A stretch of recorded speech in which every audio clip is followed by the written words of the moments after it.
વાત આજ મારે કરવી છે રાજસ્થાનની ધરતીમાંથી જે જાલોર અને વિરમદેવ ચૌહાણ નામનો રાજપૂત અને દિલ્હીનો બાદશાહ ને એની દીકરીને પ્રેમ થઈ ગયેલો એની યારે વાત બહુ લાંબી છે એને હું ટૂંકમાં કહું તમને. દિલ્હીના બાદશાહની દીકરી ફિરોજાની એનું માંગવું આવે, દરબારો અફડે ઠાઠ ડાયરો ભરીને બેઠા હોય, એકથી એક રાજપૂત ચડિયાતો અને એમાં વિરમદેવ ચૌહાણ આવે અને વિરમદેવ ચૌહાણની આખી કચેરી આમ નજર ઊંચી કરીને જોવે બધાય કે આ વિરમદેવ ચૌહાણ જવાબ શું આપશે. દિલ્હીના બાદશાહની દીકરીનું માંગવું છે, આજ આ રાજપૂત જવાબ શું આપશે. અને ત્યારે વિરમદેવ ચૌહાણે ડાયરાને બધાને આમ સામું જોઈને કીધું હતું કે મામા લાજે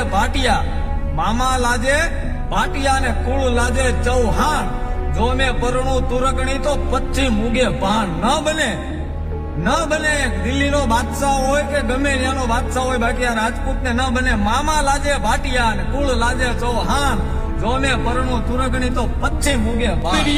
અરે ન હોય તો નભે નહીં આ પૃથ્વી પાવરરા, રાજપૂતાઈ ન હોય તો નભે નહીં જગતની માલિકા, વિશ્વની માલિકા.